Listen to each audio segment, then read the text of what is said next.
Health Department reported more than 6,500 new COVID-19 cases, the highest since almost a month ago. 8 cases of a Delta variant previously diagnosed as recovered are still active cases of COVID-19. They were among the 14 cases who underwent retesting. An infectious diseases expert warns that there could already be local transmission of the Delta COVID variant in the country. There are those cases na hindi related doon sa returning OFWs, no? So there are what we call local cases. And that demographs, then I would say mukhang merong local transmission ang Delta variant. We could consider maybe increasing restrictions just a little bit, reducing capacities in establishments.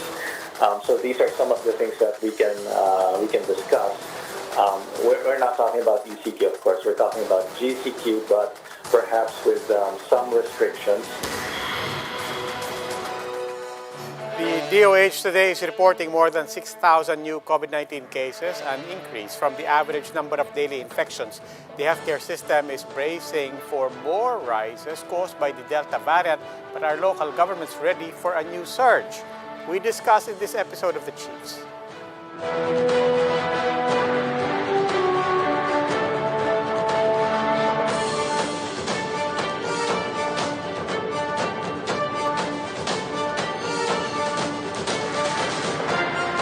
Welcome to The Chiefs. Ako po si Robbie Alampay, also with us online. Ami Pamintuan of the Philippine Star, Lucy Cruz Valdez of News 5, and Ed Lingao of One News. Chiefs. Good evening, Good evening. everyone. Happy hump day. Ami, anong headline bukas? Well, yung politics of course. Kaya lang masama nga yung report ngayon, For the first time in nearly a month, 6,560, that's a lot.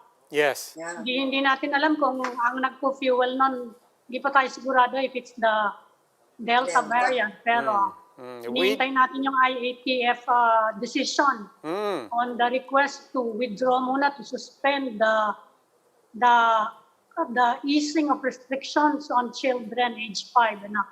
Oo nga. In fact, Octa Research is, again, hindi natin inuunahan kung ano yung cause, if it's Delta variant or not, but Octa Research, for one, is flagging to be braced na tataas pa. They're saying it might be the start of another surge. They're predicting or they're foreseeing na baka by tomorrow, the numbers could hit 8,000. Yes. So, ano kaya yan ang problema? Anong epekto na naman yan? Magla-lockdown tayo, magkakaproblema na naman sa ekonomiya and business. Oo nga. Business Kung kaya ipasok na natin yung una nating guest, diretso na natin sa usapan. Let's begin tonight with Secretary Mon Lopez of the Department of Trade and Industry. Good evening, Secretary Lopez. Good evening, Secretary Mon. Good evening po sa inyong lahat, tsaka sa inyo pong mga nanonood. Good evening po.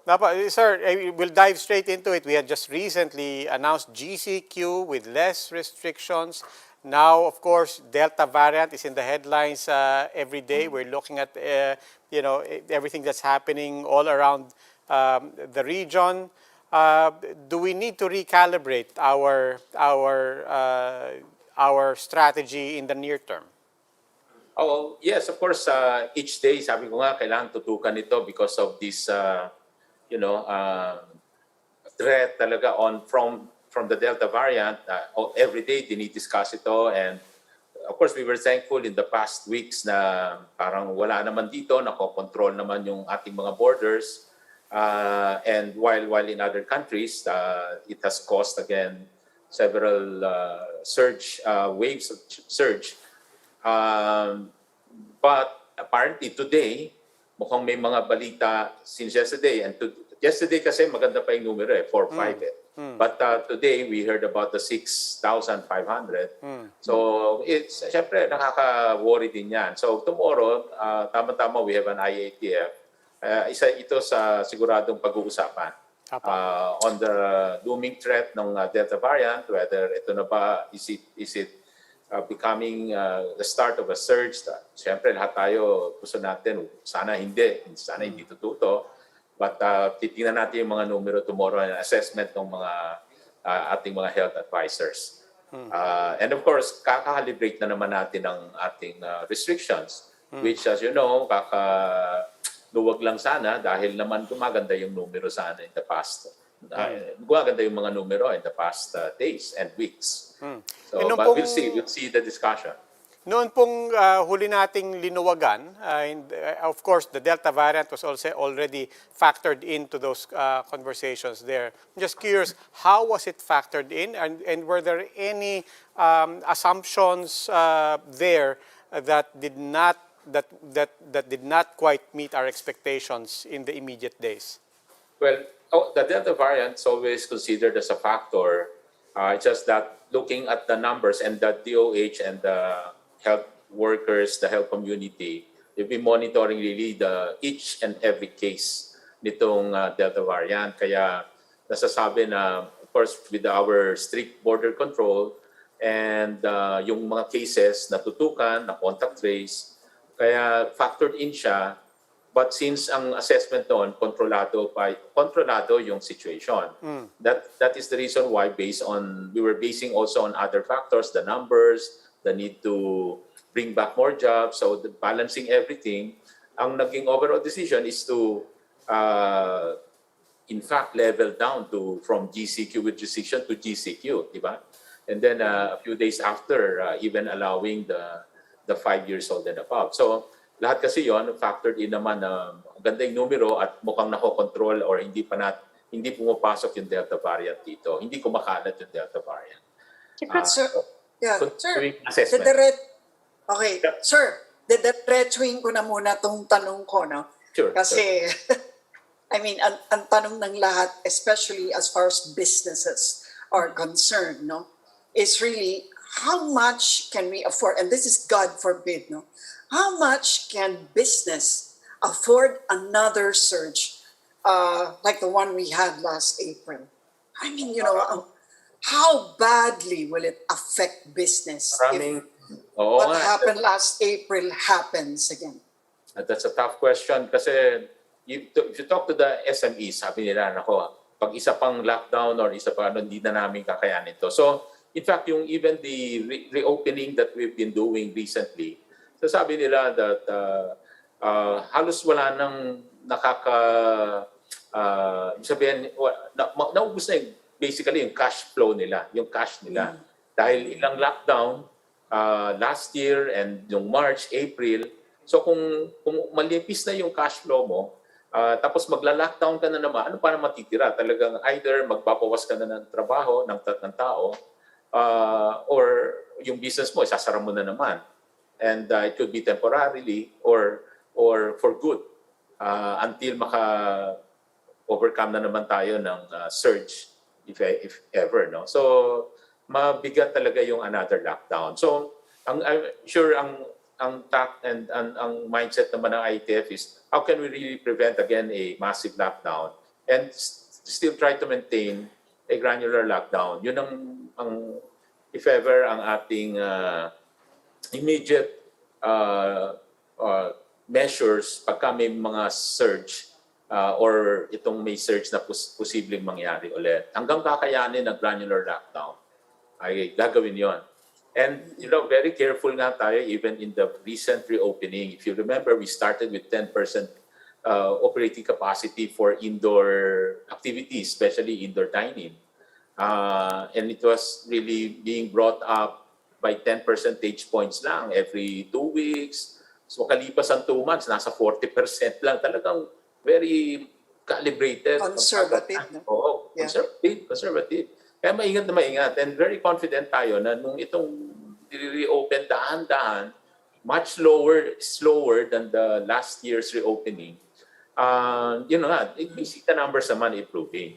Kaya lang talagang ibang factor sa equation itong Delta variant na kung mas highly transmissible, iba na namang variable niya. In fact, sabi nga ni Presidente nung Monday, he warned na baka daw maghigpit na naman. I'm wondering what goes on during the IATF deliberations kasi we're increasingly hearing or reading or listening to businessmen complaining na lockdown daw ng lockdown. Hindi naman daw mas gusto nila i-intensify daw yung contact tracing, saka yung isolation. Yung capabilities hindi daw masyadong nag-i-improve. para nga daw maiwasan yung matinding lockdown. Ano ba yung discussion doon? Is the economic team also pushing for the same ramping up of capabilities? Yes, Likewise, contact tracing. Correct. It's the same priority being given yung PDITR, no? Prevention, detection, isolation, treatment, and reintegration. So doon tayo sa, of course, yung prevention, yung minimum health protocol na pinapairal sa lahat ng mga establishmento, no? But the detection is really key. In fact, malaking tulong ang detection or contact tracing. Malaking ibinababa niya parati sa projection. Oras na mabilis yung iyong detection to isolation. Kasama ito talaga sa priority. Kaya nga, this effort na ginagawa on digitalizing yung contact tracing, pagdagdag ng tao sa contact tracing, nasa high priority yan pagdating sa PDITR natin. Kasama sa discussion at parating pinapalakas yan in the discussion. And of course, ngayon pa lang, pinag-uusapan na yung pag-increase ka agad ng capacity uli ng mga hospitals. Just like what we did nung nag-surge tayo nung March, April. Kaya mabilis din tayo nag-MECQ noon at naipababa. Kasi the need to bring back jobs and reopen the economy, dakihan natin yung capacity natin sa healthcare, sa hospital, ICU, para bumaba yung ating HCUR, no, yung healthcare utilization rate.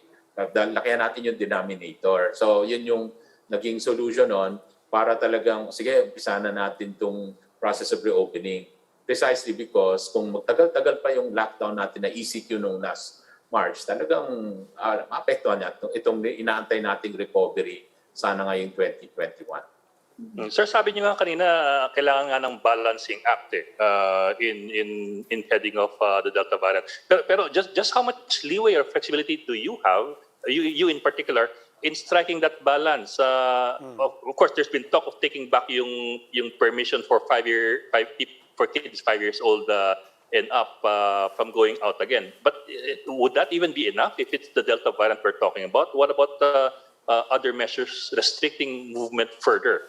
Would you be amenable to that and to what degree? Oo, yung movement, the recent reopening that we're doing, please note na even on the ECQ, we allowed many economic activities. In fact, yung airports BPO, 100% operating capacity.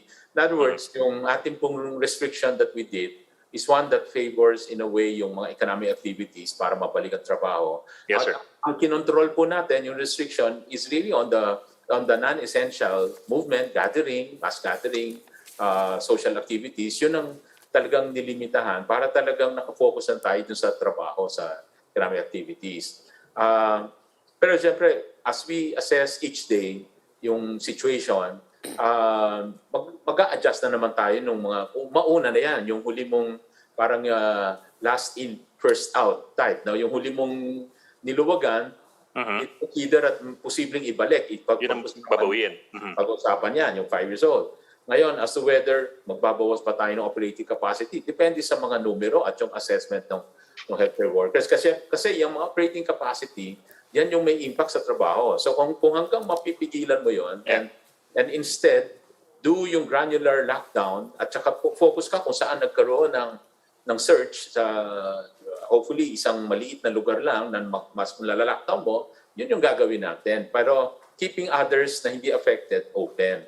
So yun yung mga variation na ginagawa sa ating mga kumbaga yung mga pinipihit na mga levers, no?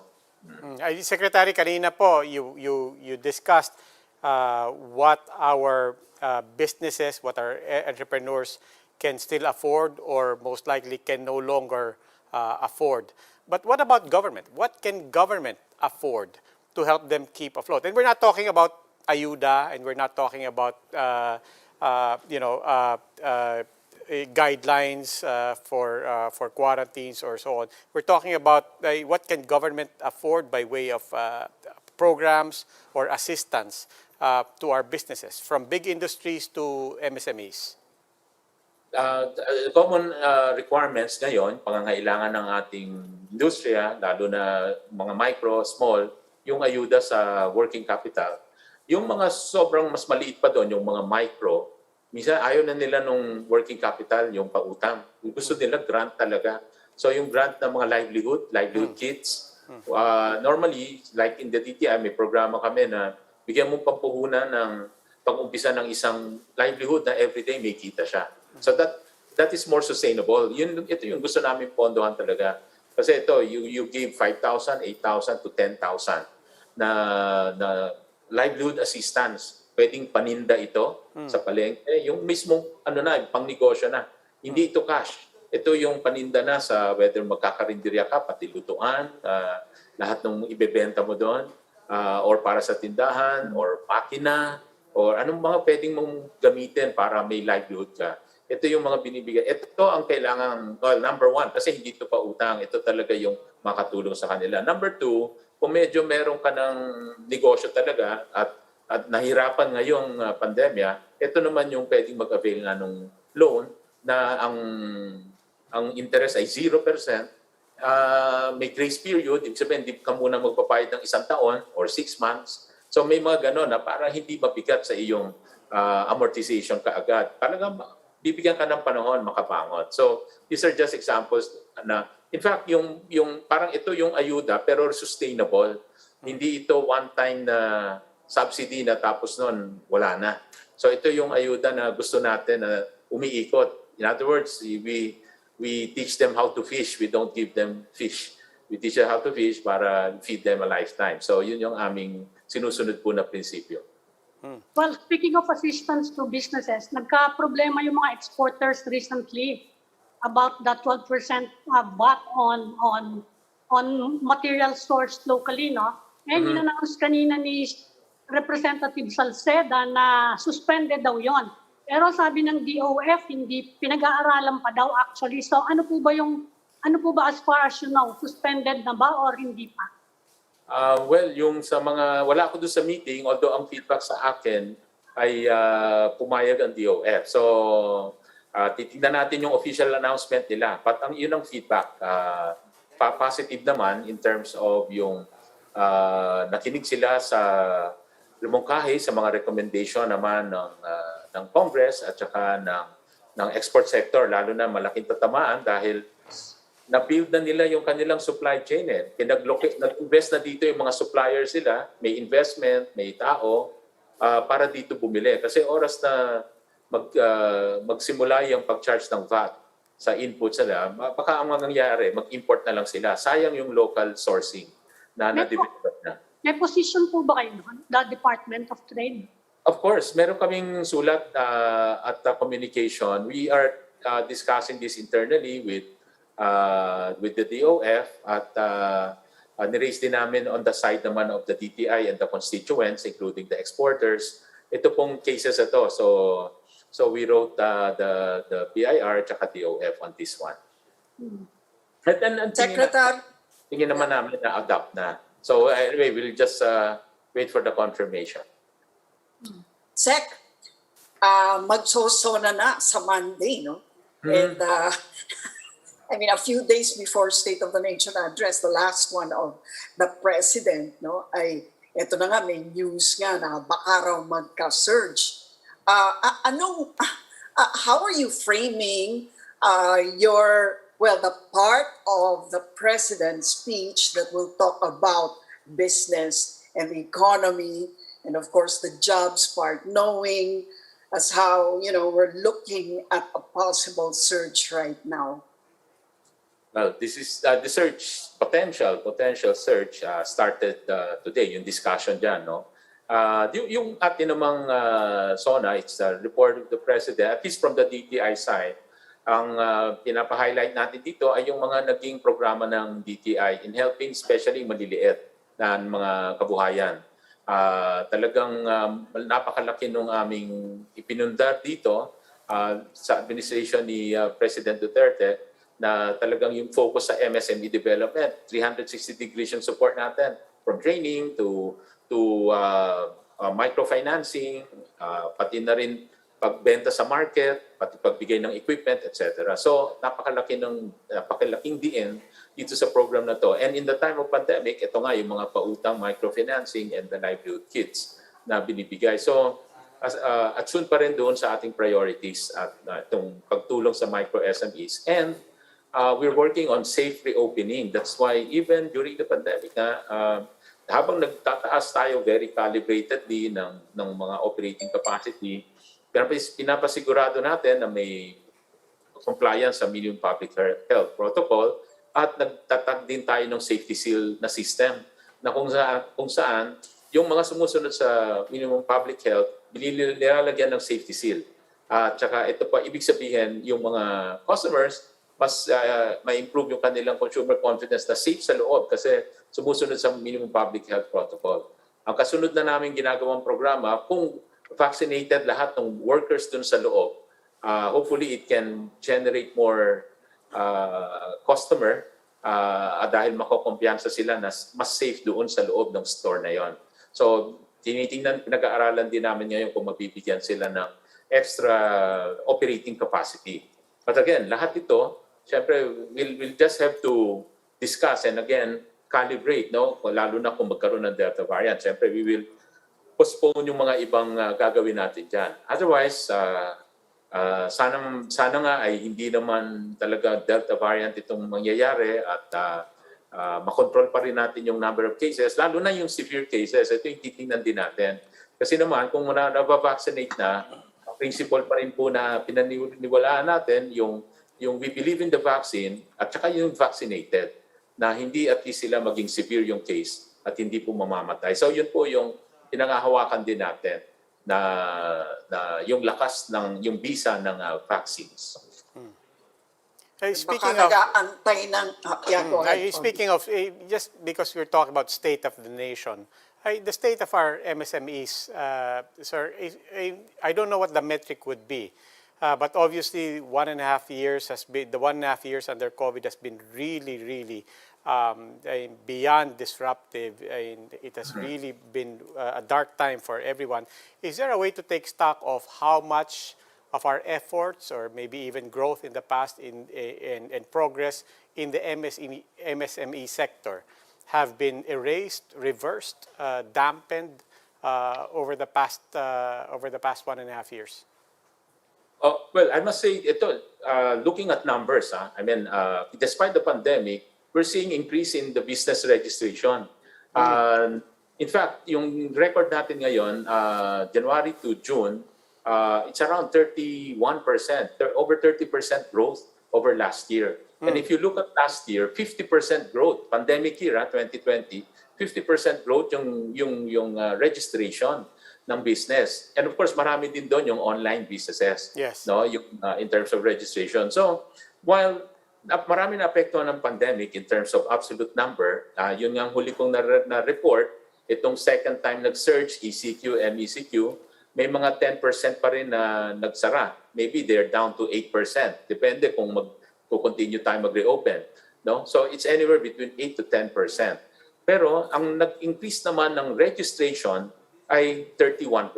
So ibig sabihin, marami rin dito sa mga nag-close, maaaring nag-shift na ng negosyo nila at nag-register ng panibago. Because yung mga SMEs, lalo na mga micro and small, hindi pwedeng walang negosyo yan. Kailangan may pagkikita sila. May kinikita sila, no? Na meron silang kinikita every day. Kaya po, kung merong hindi sila naging successful na because of pandemic na negosyo, siguradong nag-register na yan, nag-online selling and delivery na yan, or mga naging logistics na sila, service provider na sila, nag-iba na ng pangkabuhayan ng negosyo. So that's, I think, the beauty rin ng entrepreneurship, talagang ating kababayan gagawa ng diskarte, gagawa ng paraan para talagang kumita at may pagkain sila para sa kanilang pamilya.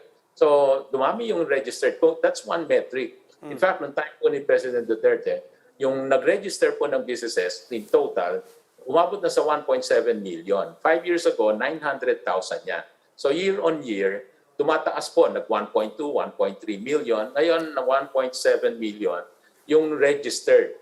So, maraming nag-register, either marami ring unregistered before na nahikayat ng mag-register ngayon dahil pinapadali rin natin yung proseso. So these are the metrics that are, showing from good a good potential, a future for the business sector. And not to mention, yung mga metrics na sinasabi ko parate, no? Yung exports natin, lumaki na, a 72% growth, yung huling buwan, 29%, yung ating FDI, tumaas ng 114%, manufacturing index, 162% growth ang volume of production index, ang PMI, Purchasing Managers Index ay 50.8, lagpas na siya sa 50, which is the benchmark. So many of these things are happening now. Kaya sayang lang, maapektuhan ito syempre kung magkaroon tayo ng surge at mag-lockdown. Ngayon pa lang bumabalik yung trabaho, yung unemployment bumaba na sa 7.7%, coming from 17.7% last year and 8.7% early this year. No? So nag-improve na sana. So sana nga hindi mawala yung mga gains na ito. Pero tumataas naman ang presyo. Tumaas No? nga ngayon ang presyo ng well. mga some commodities, no? Like noodles and delata. Naku, sabi nga ng mga tao, ngayon pa. No, don't look at that. Kasi look at gas, no? Or oil. Yeah. No, I would suggest let's not look at that. I mean, hindi pa natin ina-announce or ina-approve yan para mag-increase. At consider nyo rin, 2 taon hindi nagtaas. Huwag natin kalimutan yon. Yung SRP hindi gumalaw mula 2019. In fact, naalala nyo, 2020 December last year, walang nagbagong presyo ng Noche Buena product. So talagang hinold off talaga yung mga price increase because of the pandemic. So, but we all know also abroad, lahat ng cost inputs nagtataasan. And if you look at the application, sinabi po natin sa kanila walang magtataas. Sa ngayon wala pang announcement, pero wala rin magtataas na more than 5% at walang magtataas more than piso. So talagang hindi mararamdaman itong if ever magkaroon ng adjustment. Ibig sabihin, napakaliit. Wala pang piso if ever ang mga pagtaas. So hindi po, at saka 2 taon hindi nagtaas. So if ever ito naman ay talagang kinokontrol po at hindi lahat ng produkto to. Ito lang yung mga ilang nasa grocery products na nasa basic necessity prime commodities. So but you're saying hindi pa approved, You're saying hindi pa approved dyan. Oo, hindi pa ho natin na-announce, hindi pa ho effective. Dahil actually continuing yung review natin. Meron na tayong mga na-review at mukha namang papasa. Pero ito yung sinasabi ko na within the 3%, ganun lang yun, no? Less than 1 peso. Pero hindi pa ho natin effective ito at hindi pa ina-announce na. Kasi sabay-sabay yung i-announce. Para lumabas na sa balita kanina. Hindi pa pala. Pagkatapos lahat ng review ng lahat ng produkto, kasi isang buong bulletin po yan no? Marami. Meat products. Okay, so marami pala. Meat products kaya kasama, halimbawa pork kasama. Kasi Nauna na yung pork Yung ano lang ito yung mga delata lang. Grocery to delata, noodles, yun yung mga Yeah. Kaya matataas ang presyo ng adobo. Bababa yan. Yan ang purpose ko. Yung standard. Sige. Ano yun? Anyway, wala yun. Ano yun? Walang standard. Hindi siguro. Standard baseline. Ano ba yung baseline? Baseline recipe. Hindi siya standard in the strictest sense. In fact, nilinaw naman natin yan nung day 1 pa lang na let's not use the word standard. Magkalituhan lang. So may misunderstanding. So anyway, nalinawan naman natin yan na hindi yan standard. But very critical po ito yung mga talking about that. May reason po yan. Yan po yung pang-export natin. At kasunod kasi ng mga pag na-popularize natin yan, kasunod yan yung product export ng mga ingredients. And of course, it will create more jobs. Kailangan yan, kasama yan sa economic recovery efforts natin. So kaya Sir, po, are you looking at other Are you looking at other ulam as well? yung mga basic lang, I think yung mga basic lang, nagre-recommend tayo para international promotion para talaga makilala naman yung Philippine, magkaroon ng Philippine identity yung mga cuisines. Bago maangkin ng iba o kaya bago kung ano-anong style ang gawin nila. But of course, alam mo naman pag may recipe, di ba, lahat tayong magluluto dito, kanya-kanya tayong May kanya-kanya lasa Oo, kanya-kanya tayo. Si Ed, humuhupa na yung away sa adobo. Gusto pang buksan yung away sa sinigang For example, sir, so what about other meals? Whether it's Bicol Express o sinigang, I don't know if that's Filipino talaga. Pero are you looking at Ano, dinuguan, ayaw yan sa abroad. Oo, pipili tayo Or balot. pipili tayo. Kare-kare, ayaw rin yan sa abroad. Kare-kare. Pipili tayo ng marketable abroad, siguro mga 2-3, tapos yun lang, bibigyan lang natin ng parang basic baseline recipe.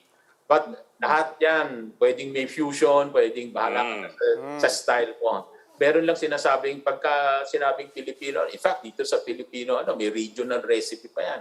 So, kanya-kanyang style talaga yan. Hindi natin pinag-iisa yan. So, kaya nga, siguro kulang, yung lumabas na article nun, hindi in-explain mabuti. Kaya nagkaroon ng misunderstanding. Kaya tuloy, tinitira yung DTI, pero hindi naman yan ang plano. So, talagang, for expert ito. hindi lang po tayo passionate sa adobo. Passionate tayo sa adobo ng lola ko. Yun. At saka parating sinasabi dyan, yung the best adobo is the one cooked at home. So, yun sa amin. The best adobo yung libre. The best. Kanya-kanya. Oo. Yung libre nung kaibigan ko. Ika nga po, the best adobo is the adobo available right now. Maraming, okay. Ang vaccine, Parang vaccine. Secretary Mon Lopez, maraming salamat po. We'll have to bring you back Thank to you, sir. talk more. Maraming salamat po. Please keep safe. Salamat, sir. Salamat po. Please stay with us. The Chiefs will be right back.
Welcome back, the Chiefs, here on One News. I'm Robbie Alampay with Ami Pamintuan, Lucy Cruz Valdez, and Ed Lingao.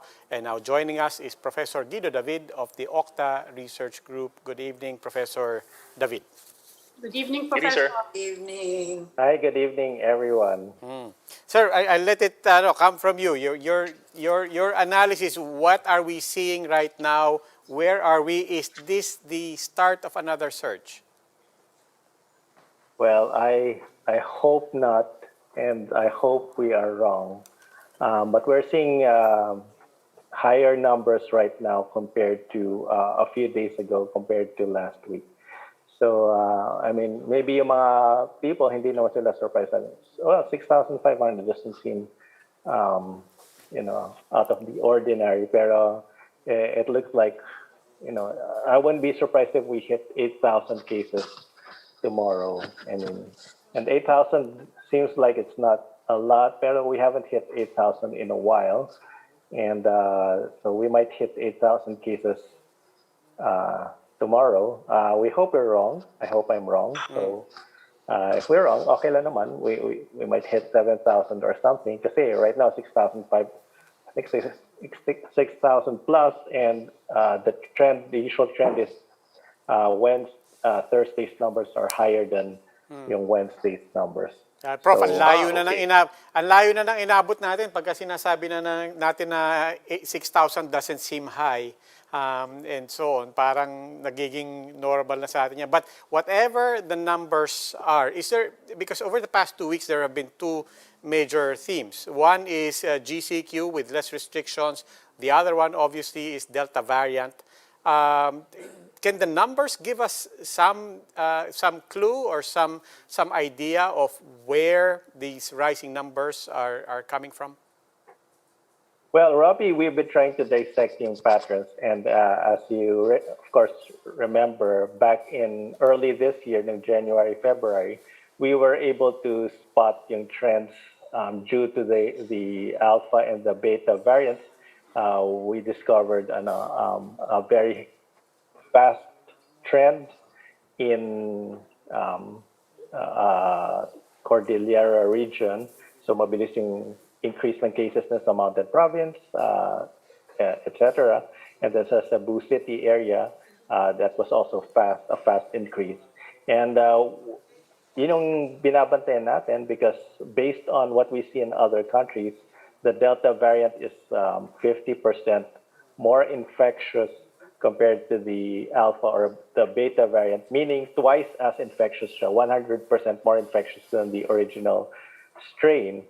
So we were looking for high reproduction numbers. And in fact, I just back-checked now.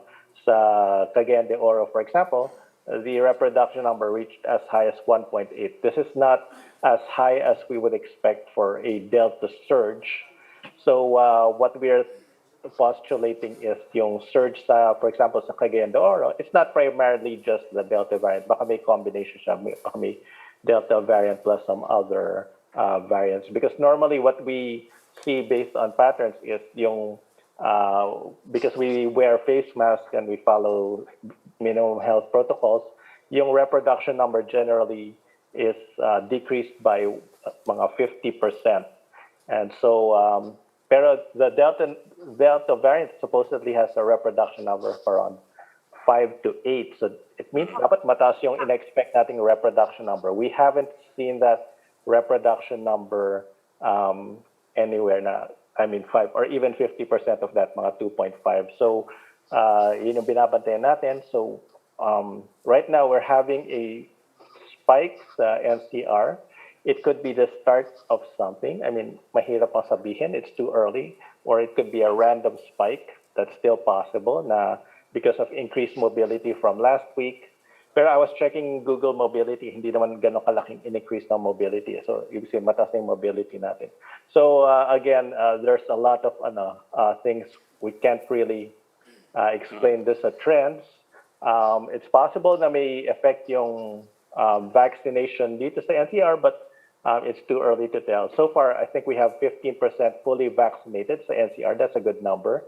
So, yung estimate yan is it will reduce the reproduction number by 15% if we have 15% vaccination. Pero,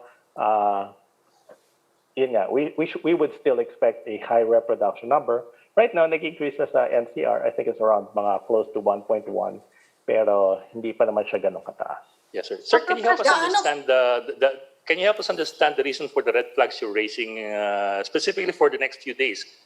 Kasi I was looking at the numbers, at least yung mga new cases. Of course, we got 6.5 today, coming from 4.5 yesterday, coming from 5.6 nung Monday. Pero I also noticed that nung Saturday, nag 6,000 plus din tayo eh. So, kahit pa paano medyo nag-up and down siya between more or less 4,000 and 5,000 per day. Pero you do seem to be particularly concerned about today's numbers. Is there anything else that we're missing out on? Like, for example, the percentage. Is it the percentage of people turning positive from all the cases tested? Di ba? Well, yung positivity rate hasn't increased much yet so far. It's increased it's a little bit. It's at 12% today, coming from 10.9 yesterday. The NCR, it's around 6%, maybe close to 6.5%. So it might have increased slightly. So yun, very slight palang increase. We're just concerned about the pattern of, normally we expect lower numbers on Tuesday and Wednesday, pero we actually register that. Now, it could be data reporting lag, and maybe we're just alarmed for nothing. Pero at the same time, we know na may cases na ng Delta variant in NCR. We don't know kung may significant community transmission yan. That's what we're looking out for. Yun yan, na detection sa Cagayan de Oro. So of course we have to be careful kasi people, citizens have to be careful because if the Delta variant is here, it will spread very easily. Lalo na indoors, it could spread as quickly as 15 seconds. You get exposed to someone for 15 seconds. Dati, it might take a longer time to acquire the droplets from another person. And why this is so is because there is data or evidence showing na yung viral load pag Delta variant is 1,000 times higher than the viral load sa previous variant. So ganun karami siya. So kung may ganyan kang viral load dati, times 1,000 yun yung makukuha mong viral load sa Delta variant. That's why it's a lot more infectious. Siguro pag huminga pala yung tao, ang dami na re-release na viral particles in the air compared sa dati. So in terms of the restrictions that they're now eyeing to either suspend na muna, ano yung what will make the biggest difference? Halimbawa, the possible decision to suspend muna the allowing kids 5 years old up to 15. Pag binawi yun, gaano kalaki ang maitutulong nun? How much will that help in, preventing a surge? Well, Lucy, it will help, pero I think it will not. I think we will need more than that to prevent the surge. So definitely we have to look out for yung borders natin. Pero syempre kung nakapasok na dito, I wouldn't say na it's too late kasi generally what we are seeing, and I discussed this also with Father Nicanor, na usually kailangan ng multiple seeding. Ibig sabihin, hindi lang isang case yung magsuspread, pero usually several cases of several carriers. And so far, we're not seeing a big number of Delta variant cases yet, so far, based on genome sequencing. Pero, we could scale that back and maybe add some restrictions. Kahit hindi naman tayo mag-lockdown, pero, GCQ with some restrictions. I don't know. In other countries, they're introducing some policies, and we're looking at this. For example, so France, indoor dining is only allowed for vaccinated people. And it may not seem fair, pero that would be one way to do it. Whatever happens, if we have, for example, if we have an increase in cases and we impose stricter restrictions, technically, yung mga vaccinated individuals are not subject to the same restrictions because they are protected and their chances of transmitting the virus is significantly lower compared to unvaccinated. And in fact, the other countries like the UK, most new cases are from unvaccinated and from children.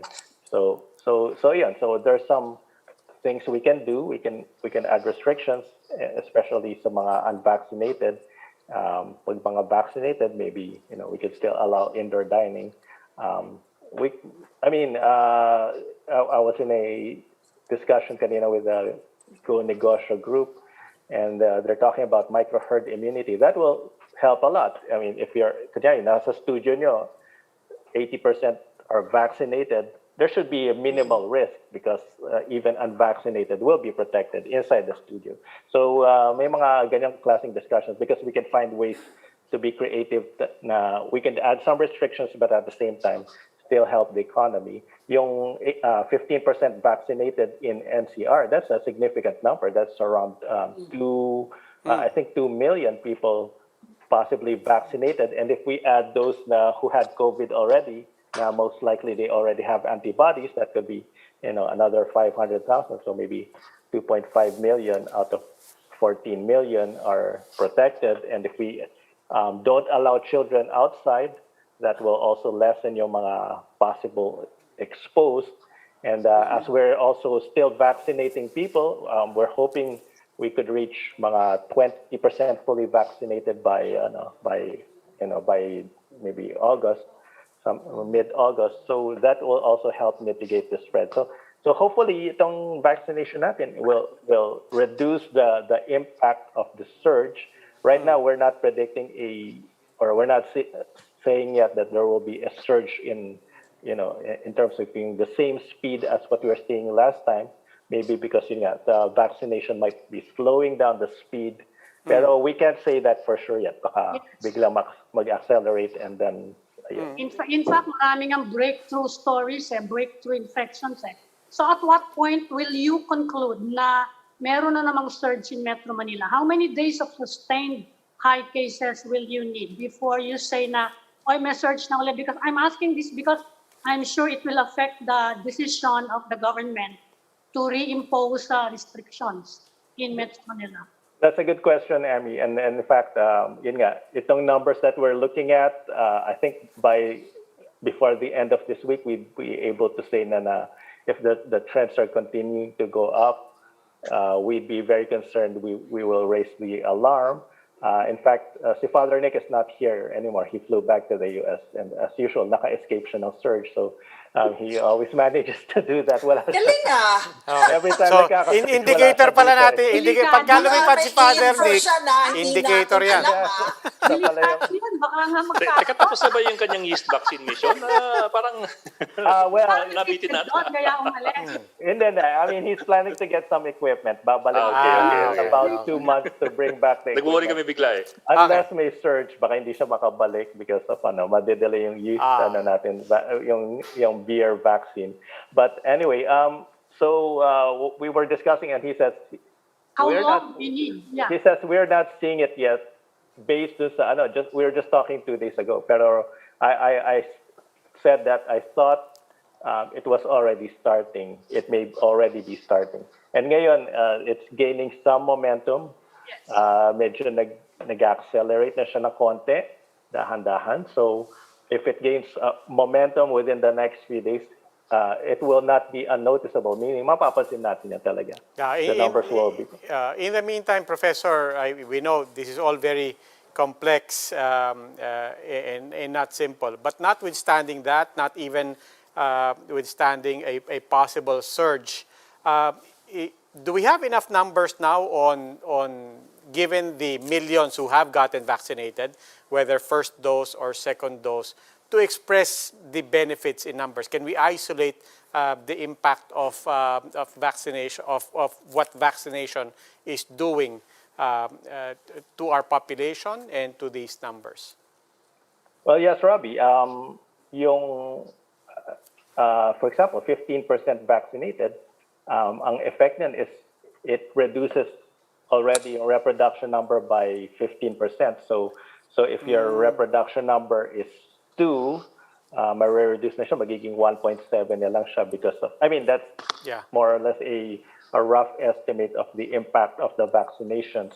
And then significantly, I mean, of course, as we vaccinate more, the reduction will be even higher. So we can reduce the reproduction number with the vaccinations and then by not allowing children to go out and then wearing face masks and some other interventions, maybe we can limit, reduce yung capacities ng indoor dining for now, at least for the unvaccinated people. But yeah, there should be a fairly significant impact na rin of 15% vaccination. It's not nothing. So how big can it impact yung surge? Well, I'm actually working on a model na hindi ko pa tapos, but trying to look at the effect of the 15% vaccination. Previously, our models indicate na it should reduce the reproduction number by maybe about 0.15. So ayun. But it depends kung Delta-driven ito. In theory, if the surge is primarily Delta-driven, meaning most of the cases are Delta, yung kumakalat talaga, then yung vaccinations hindi na ma-overcome yung momentum ng Delta surge.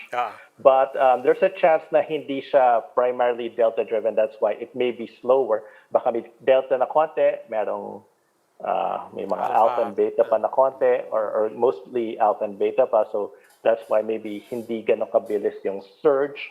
Pero what we are seeing in other countries, even in the US, yung delta slowly takes over. So if sabihin kahit hindi pa ganun karaming delta right now, it can soon start to it will definitely outcompete yung alpha and beta in terms of parang theory of survival of of evolution. It will outcompete the alpha and the beta kasi mas lamang yung delta sa infection. Pero Dr. Solante has already said that he believes na may local transmission na nga.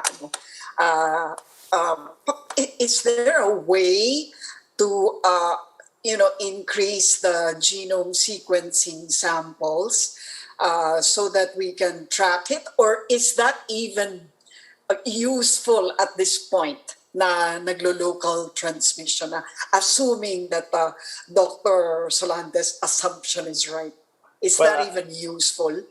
Well, I would probably agree with Dr. Solante that there's kasi there's evidence, there are local cases, so we can connect the dots and assume safely na may local transmission. But we don't know how much of the transmission is delta. I mean, kunyari, 100 cases or out of 1,000 cases, ilan dyan yung delta? Maybe it's not a big percentage yet.